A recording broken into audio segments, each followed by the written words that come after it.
All right, people, what is going on? Back with another episode 399 of the First and Frame Rate Show. I mean, we're one away from 400, and today we're going to get into Georgia Southern Sun Belt Media Day recap. I'm gonna give you my thoughts and opinions. I just got finished listening to it for the first time, but prior to starting the show, because I wanted to give you fresh thoughts and opinions about it. I want to let you guys know first and foremost. I want to thank you guys. We're really close to 400 episodes, and it's been a really good ride for the past year or so. When I started doing the show Monday through Friday, before I say anything else, I want to thank DJ and Bills Forth. Those two guys basically started the show with me, and they pretty much help upstart where this show is now. I mean, it's a whole different format, but those guys were great, sacrificing time to, do the show, whatever the case may be. They both went on to do different things, but I always take the time to thank those guys for helping start this show. So I appreciate those guys very, very much. And also, I want to thank you guys for watching day in and day out. You guys are amazing for the support, the sharing, the liking, the subscribing, the 5-star ratings that you guys give, the feedback. I can't thank you guys enough. So I plan on doing something really different for episode 400. I'm probably gonna do a Q&A. So on my Twitter, which is at VFBaller, I will put the link down into the description, and also I'll probably put a poll up on the community tab on YouTube so you guys could find out where I am and give me some questions which you may want to want to ask, because I basically just going to do a Q&A for episode 400. It can arrange on all type of topics under the Georgia Southern and Atlanta Falcons umbrella. So let me know what you guys think, and we'll just go from there. All right, enough of all of that. Once again, thank you guys. If this is your first time here, welcome. This is the First and Frame Rate Show. I am VF Ball. Over here we talk about Georgia Southern and Atlanta Falcons football. I can be found on YouTube, Rumble, Anchor, Stitcher, Spotify, Apple, and Google Podcasts. And it's just a great time right now. The media day was yesterday for Georgia Southern. They had some questions and answers. I'm not going to talk about too much as far as sound bites or whatever, but I'm just going to give you my thoughts and opinions of the Q&A that they had during media day.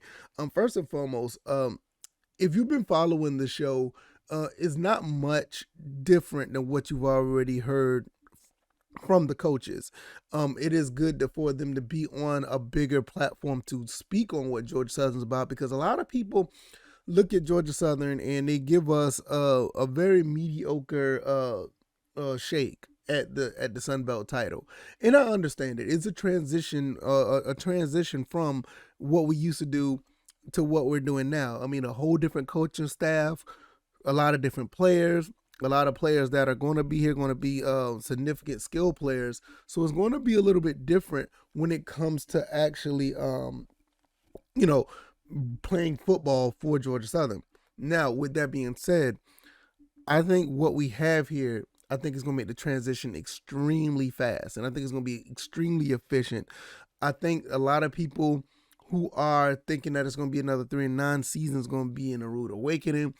I kind of respect the 5-7, 6-6, 7-5 talk. I kind of respect that because it's realistic. With all the changes in the new coaching staff and all, it's realistic. Now, I'm already out on a limb just saying that this team is going to be. I already said that this team is going to be 8-4. I already said that this team's going to be 8-4. I firmly believe that, and I'm sticking with it. I think with the team that we have now and the way that this team is built, I think we can win 8 games this season. Now, Coach Helton was asking a few questions about the location, how things were between, compared to LA to Statesboro. He talked about the mentality that he's bringing to the team and what type of scheme that they want to run with this team. And like I said, if you've been on the show or watch this show, is nothing new to what we already talked about. Coach Helton wants to run a balanced attack. He wants to run the ball between the tackles and be physical, but he also realized, like he said, he wants to throw the ball down the field. He know at the FBS level, the passing game has to be something of it has to be something of, significance. And I know a lot of people from the old guard who are used to running the triple option being very, very effective with it. And there's nothing wrong with that because the triple option was very effective in the FCS days.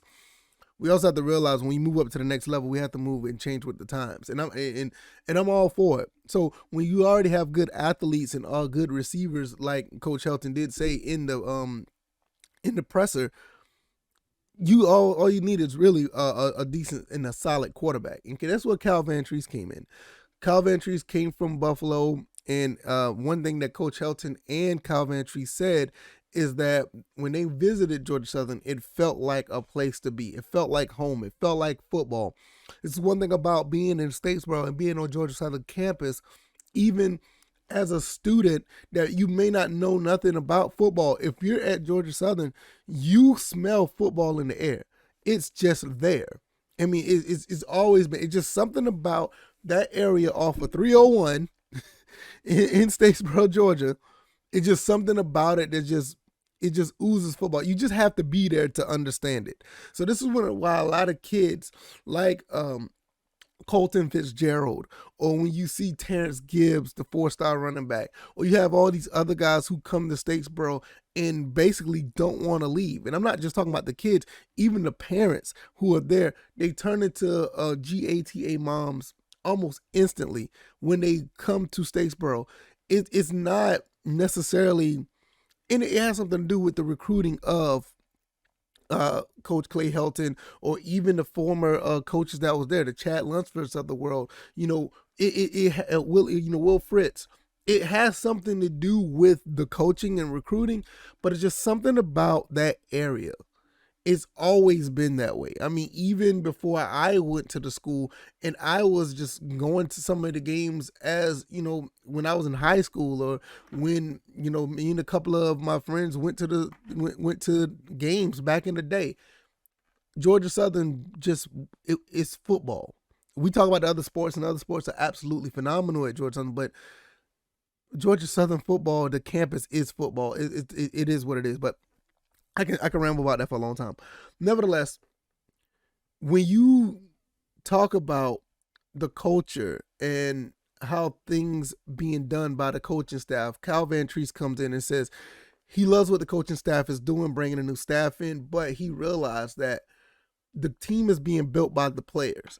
The players are stepping up and bringing the culture, the newfound culture of Georgia Southern to the team. He's bringing the culture to the team. And that's another thing that makes it really special, because when he comes in and brings his leadership, you have a Dillon Sprinkle, which I'll talk about him in a second. He brings his leadership. Even, the recently retired J.D. King, what he was able to do in this transition. And a lot of people don't realize J.D. King was really, helpful throughout even the 3-9 season into this off season, getting players together to learn about being a Georgia Southern football player. And when you have this mentality, and you have, just the atmosphere of being a good, not just a good man or a player on the field, when you have the culture to actually have other players around to be successful as well, it just brings a good culture. It brings a good vibe. It brings a situation where you want to play for this team and you want to be successful. And I think, what these guys are trying to accomplish, I think it can bring that level of success. Now with Dillon Springer, he comes in and he also talks about the culture. And one thing that he said, that what he learned about Coach Helton's, when Coach Helton came into Statesboro and he had a conversation with Coach Clay Helton, said they talked about 1 or 2 hours, and I could believe that. Coach Helton seems like the type of guy that can talk football all day long, and it's really amazing. And when he got out of that conversation with Clay Helton, with Coach, he knew that this is what he wanted to do. He wanted to return for his final season and play football, or for another season and play football under this coach. And it just goes to show you what this team is about. Not what this team is about, but what this coach and his coaching staff is about. They want players to come in and play football. They want them to be their best. They want them to exceed and succeed at the highest level possible wearing the blue and white. I think Dillon Springer, what he's going to bring to the table with not only just what makes him special, not only with what he's, trying to buy into what Coach Helton is doing, but for him to be around from the old, staff to the new staff, and he saw so much within his six. I don't know if he's been here for the entire six. I can't remember, but for the years he's been here, from the old coaching staff to the new staff, he brings another level, another set of eyes that is somewhat different from what the coaching staff have now, because he see what it's like to be a Georgia Southern Eagle. Some things that Coach Clay Helton and Matt Merritt and the defensive coordinator and all the other guys, Applin and all the other guys that are here, he may already have shown and told them things that they may not know about the culture and the lifestyle of being in Statesboro as a coach or as a player or just an individual, because it's a different style. I can say it's a different style. It's a different way of life being a Georgia Southern Eagle. I've been to different campuses, and like for instance, I've been, and I'm here in Columbia, South Carolina. I've been to the Gamecocks, South Carolina Gamecocks campus. I've been there. It doesn't feel like a football town. Yes, they have a very, very immaculate, stadium, William Bryce Stadium, and but it doesn't feel like a football campus. It's basically, the campus is basically like downtown. The stadium is right next to a fairground, which is, it doesn't have a football atmosphere. I guess that makes sense. When you go to Paulson Stadium, you can look all around that area, the pubs and the little small, the small houses and the apartment complexes. It just seems like everybody around that area just waiting for kickoff, So, like I said, once again, it's just the atmosphere and the lifestyle that, Dillon Springer may know about, that's just going to give off a different type of perspective. And for him to come in and wanting to play once again, it shows the younger guys as well, like, hey, if he's going to be around, this is another reason why I want to be here. And, it's just a beautiful thing. It's not many other questions that was really put out there when it comes to the media day recap. It was a really good showing of Georgia Southern, and the things that was said was really good. But if you've been on this show, you kind of already know what was said, because I always talk about it. I always talk about when it comes to Coach Clay Helton and what he's bringing to the table and what he's been able to transition over to within the last 6, 7, 8 months from November, bringing guys in, recruiting at a high level.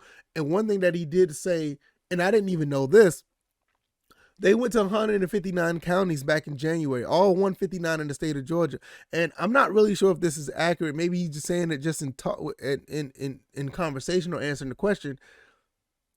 There was rumbling saying they did it again in May. So not only that they went through all 159 counties back in January, which I talked about that extensively, and I thought it was really impressive. They did it for a second time around 5 months later, which is really, really cool. They're trying to get themselves entrenched in the state of Georgia when it comes to recruiting at a high level. Now, I want to say this. I want Georgia Southern to get to a point where we can compete with the Georgia Bulldogs. And I know that's a very, very, very, very far-fetched statement. I think that we're too far gone. I think Georgia's too far gone when it comes to that. With them winning a national title, it's going to be very difficult to even come close to that. But I still stand by, I want Georgia Southern to be the second best football team in the state of Georgia. And I think we are very, very close to doing that. I really don't look at Georgia Tech as being anything. If any team that I really see a threat to that is Georgia State, I'm actually impressed with what they have done over there. I still want to kick them around, in turn of field. But I do respect the transition that they have done from being in the FCS to the FBS. But I think with the coaching staff we have, I think we're going to be able to achieve that second best team in the state status. I think we will. What we've done is only the beginning. What Coach Helton has done is only the beginning when it comes to actual recruiting, bringing that mentality, bringing players in that's going to be successful. Now, you look at all these other guys that, Coach Helton is recruiting. And I don't want to get into this too far. After Vantrease, you got Colton Fitzgerald right behind him. You got Zach Roseman. You got the Dallas brothers. You got Brooks Pango probably coming in.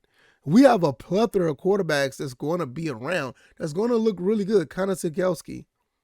I don't know where the quarterback situation is what it's going to be like in 2023, but we know that it's going to be, it's very much secured. We're in a really good situation right now when it comes to the quarterback position, and that's one thing that he emphasized heavily. From, the time that he was looking to be the coach at USC, and everything didn't pan out. But for the 7 years he was there, he was 46-24. That's not necessarily bad. Is it USC standards? That's debatable at this point, because USC does have a pedigree of winning national championships, but they haven't done anything in like 12, 13, 15 years.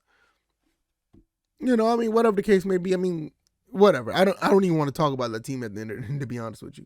But with him having that pedigree to have success starting at the quarterback level, and the offensive coordinator he's brought in to actually have success at the quarterback level and run an offense that's going to be, very friendly to getting, moving the ball down the field, we're going to be in a really good shape at the quarterback and offensive position.